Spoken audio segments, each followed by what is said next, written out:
Nos están robando las palabras, no solamente nos robaron cuerpos, nos roban historia, nos están robando el día a día ideológico. Entonces, esto lo digo porque me engancha un poco con la charla y sobre todo, bueno, antes de empezar quiero dar las gracias a Red Roja y a Traficantes de Sueños por permitirme hacerlo.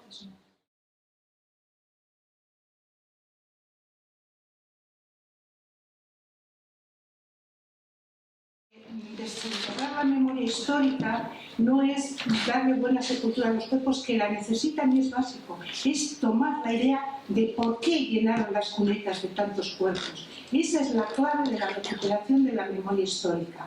¿Por qué fueron tan terribles que hubo que eliminarlos físicamente? ¿Por qué fueron tan terribles para el sistema económico dominante? ¿Qué había detrás? Recuperando eso, entroncamos con nuestra raíz de lucha. Estamos en 2016 padeciendo la crisis de 2007-2008, o sea que se alargó durante toda la década. Entonces, ¿qué había detrás de los cambios tan importantes que se dieron en Europa y de cómo se reprimió? Entender eso, digo que es análogo, porque la crisis ahora también ha sido por acumulación de capital, incluso ha acumulado mucho más que en aquel momento, y todas las circunstancias sociales, de poder, de familias, son muy análogas. Por tanto, si cogemos esas claves, posiblemente podamos tener algún instrumento que nos pueda iluminar en lo que queremos trabajar desde esa militancia. La situación del Estado español en 1931, justo en el inicio de la República, para que entendamos el peso de esa sociedad trabajadora, el sector primario, o sea, el sector agrícola, tenía al 55,5% de todos los trabajadores. Por eso nosotros entenderemos por qué era tan importante la reforma agraria, por qué tenía tanto peso. O sea, el mayor sector de población trabajadora estaba ahí. Luego, el sector industrial y de construcción tenía un 25%, el 4% de la población, y el sector servicios tenía el 30%. O sea, esta era un poco la composición de empleos por sectores. Que durante la República, si alguien avanzó, no le dio la vuelta a la tortilla totalmente, pero dio unos pasos de gigante en la consecución de derechos básicos, fue la clase obrera y la mujer. Por eso el golpe de Estado fue contra esos pasos, contra la clase obrera y la mujer. Bueno, en la mujer los hitos pues creo que son más conocidos. Una sola mujer, Clara Campoamor, participó en la Constitución de 1931, pero decir esto es importante porque es que es la única mujer en toda la historia que ha participado en una Constitución. Ni había participado antes ninguna en la Constitución de Cádiz, ni participó después en la Constitución del 78. O sea, hemos dado cosas exactas, ninguna mujer Estado. Y esta mujer participa en la redacción de una Constitución, lo que fue también un paso de valor de la República antes de que la mujer pudiese votar. O sea, entra a redactar una Constitución sin que las mujeres tuviesen derecho al voto ni tuviesen plenos derechos en todas las instituciones, lo que ya pone en evidencia un punto de apuesta inicial de esa República por el género. Mucho más allá que ese poder participar en la vida política, va al derecho a desempeñar cargos en todas las instituciones en la vida pública, porque los tenían muy coartados. En toda la vida pública se da el derecho al divorcio y al aborto. Ya veis qué manifestaciones tenéis en Madrid, en pleno siglo XXI con este tema. Esto año 31.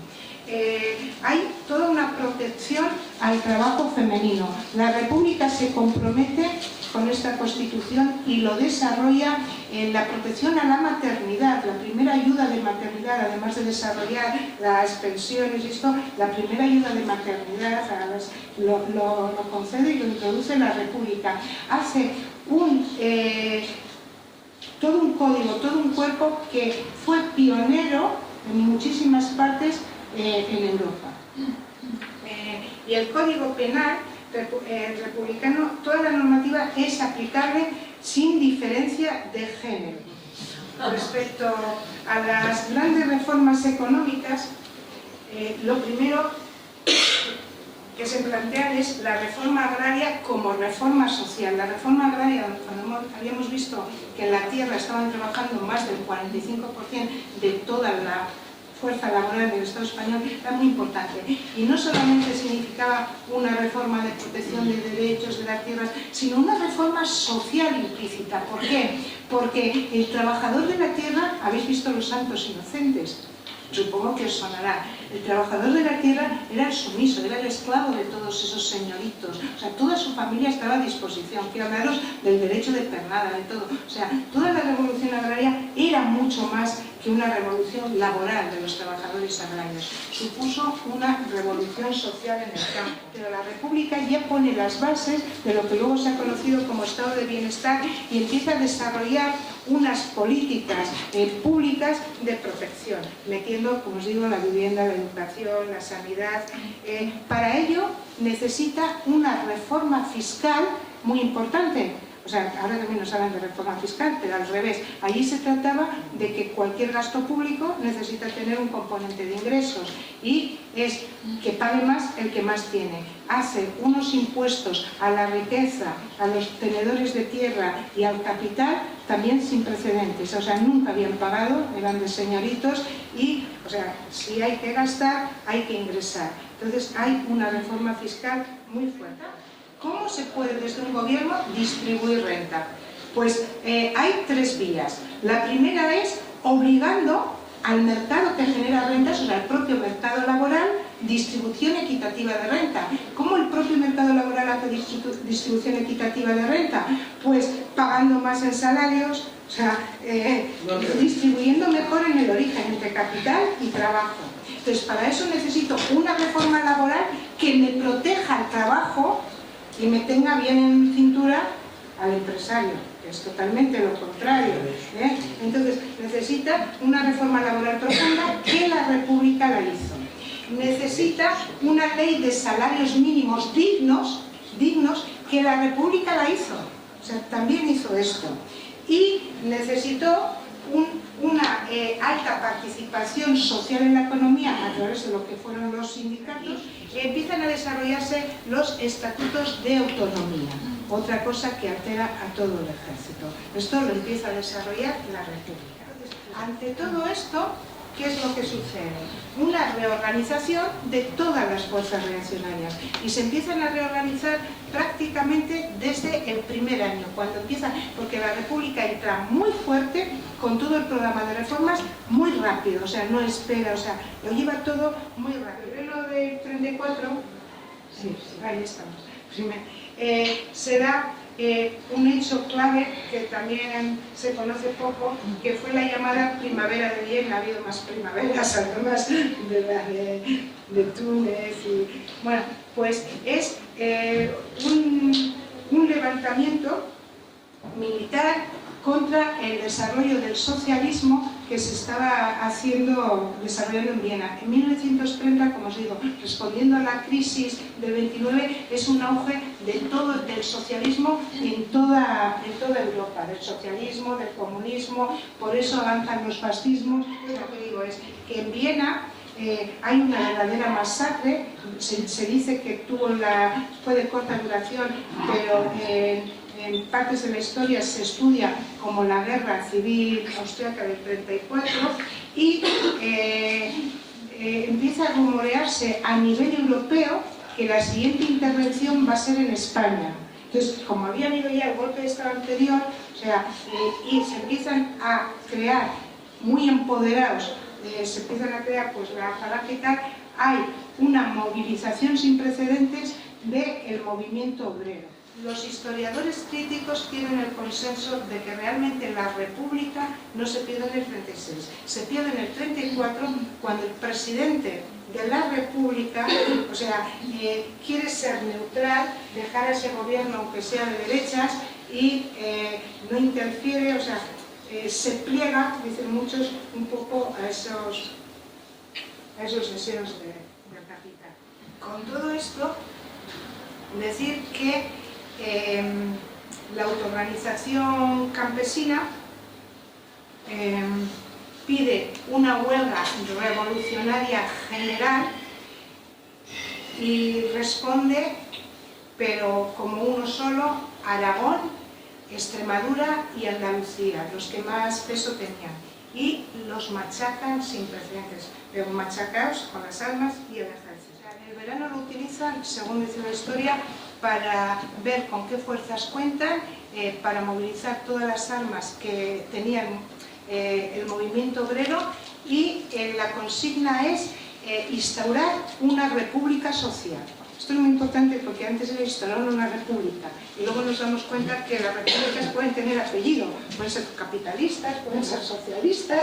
Entonces la consigna era una república social y convocan la huelga revolucionaria el 5 de octubre del 34. O sea, son las mujeres, las compañeras de los que están en las cárceles, de esos 30.000, las compañeras de los que han muerto, las que piden en todos sus ámbitos que el pueblo no puede estar tranquilo. O sea,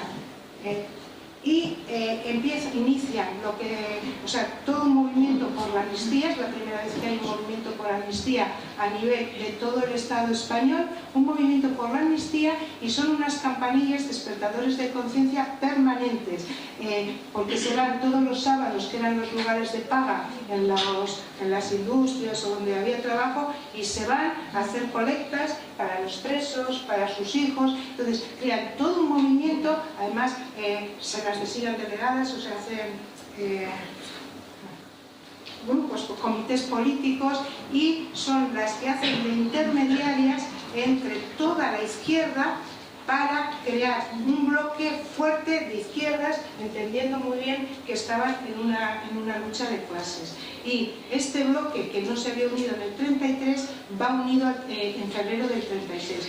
Es el famoso Frente Popular, pero decir, y esto también lo conoce la historia, que ese bloque fue gracias a las mujeres. En febrero del 36 gana el Frente Popular, empieza otra vez muy fuerte a todo lo que se había paralizado de reformas llevarlo adelante. Lo primero que hacen es abrir cárceles, o sea, la amnistía general, y o sea, ya la derecha no espera ni un minuto más. Tardó pues de febrero a julio para dar el famoso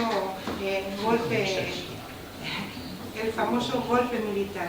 Por eso estamos planteando que fue realmente una lucha de clases, y el golpe militar iba a disciplinar a la mujer y a la clase obrera.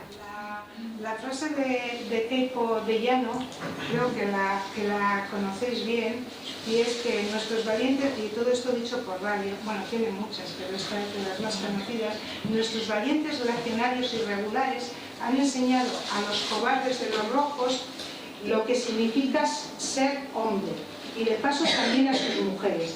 Después de todo, estas comunistas y anarquistas se lo merecen. No han estado jugando al amor libre, ahora por lo menos sabrán que son hombres de verdad y no milicianos maricas. No se van a librar por mucho que forcejeen o pataleen. Puesto esto lo dijo el 23 de julio del 36 al entrar en Sevilla, en Radio Sevilla, y pues en 6 meses fusiló a más de 3.000 personas en provincia, y no sé cuántas mujeres dejaron de ser violadas en Sevilla, violadas y muertas. La venganza de género del franquismo la tenemos en todo el sistema, pero, o sea, sobre todo en la legislación. El Fuero del Trabajo de 1938 señalaba como conquista de ese nuevo régimen liberar a la mujer casada del taller y de la fábrica, con lo cual la echó fuera. Solo podían trabajar las mujeres hasta que se casaban. Cuando se casaban obligatoriamente le daban la dote de comillas, que era indemnización mínima, y a no ser que quedasen viudas o inválidos sus maridos, que en unas determinadas circunstancias no podían volver, pero no podían volver ni al sector público ni a ningún lugar, se les echaba de todas partes. Además, quitó toda la capacidad jurídica de las mujeres. El Código Penal de 1944, que se carga, tiene una desigualdad y jurídica según el género. Hemos dicho que para la República había igualdad, y se ensaña contra la mujer. O sea, endurece todas las leyes penales que afectan a la mujer. Reincorpora un tema, un punto que se llama uxoricidio por causa de honor. Uxoricidio es que te mato porque eres mía. Este privilegio está concedido al hombre, concedido en el Código Penal, para defensa de su honor, por el que se puede matar o lesionar a la esposa adúltera o a la hija menor de 23 años mientras viviera en la casa paterna. Esto estuvo vigente hasta 1975, la venganza de clase. La ley 9 de febrero del 39 hace una depuración de todas las responsabilidades políticas y decreta la infiltración del patrimonio de todos los partidos, de los sindicatos y se saquea el patrimonio, todos los patrimonios familiares. O sea, todo el mundo que se había situado en otro lugar, ya sabéis, igual lo habéis visto en el cine o en novelas bien documentadas, cómo te venía un falangista a tu casa y te decía: esta casa ya es mía y este es el documento que me firmas y te vas. Y lo que está pasando ahora en Venezuela es una copia, pero exacta. Si empezáis a ver lo que pasó con Chile, cómo quitan el abastecimiento, cómo está toda la prensa mundial, o sea, es una copia, desabastecer, poner el pueblo contra su gobierno, o sea, que no lo consiguieron como golpe de Estado, pero están consiguiendo ahora, pero hasta ahí hablábamos de golpes de Estado militares. Lo trágico es que han instaurado con esta crisis, a partir de 2011, unos nuevos golpes de Estado, que son los golpes de Estado financieros. Son totalmente golpes de Estado. Os voy a explicar por qué. Un golpe de Estado, ¿qué hace? Quitar a un gobierno legítimamente elegido por las urnas y poner a alguien que nadie ha elegido. Y empezar a hacer políticas que, o sea, no están desarrolladas por tus electos. Bueno, pues os recuerdo que en 2011 Papandreou, en aquel momento presidente, jefe de gobierno, de Grecia, cuando iba a entrar el segundo rescate y le pedía el segundo paquete de medidas, estoy hablando de 2011 Grecia, dijo, le hizo un pulso a la Unión Europea, que iba a convocar un referéndum. Bueno, a la semana siguiente Papandreou era destituido y entraba un personaje impuesto por la Unión Europea y exmiembro de Goldman Sachs. Berlusconi sufrió la misma suerte. Fue destituido su gobierno y entró Mario Monti, también de la gran banca, a dirigir de forma tecnócrata. Nos hablaban de los gobiernos tecnócratas hasta que hubiera elecciones y con los programas claros de la Unión Europea. ¿Quién va a Bruselas a decir cuál es la línea de política económica? Van los jefes de Estado. Son los jefes de Estado los que van a Maastricht, los que van a Lisboa, los que hacen los tratados que luego nos marcan estas políticas. ¿Me explico? Fijaros qué perverso es el sistema. Los jefes de Estado se reúnen en los contubernios esos, desarrollan las líneas que ya haya marcado capital, mismo desarrollan, ellos la ratifican, pero luego vienen a sus países y vienen de yo no puedo hacer otra cosa. Esto me lo está mandando Europa. Con lo cual, tenemos que tener conciencia de que en estos momentos los gobiernos no se tratan de cambios de cromos de siglas, sino de verdadera conciencia de clase y que entendamos que otra política es posible siempre que tengamos voluntad de hacerla. Porque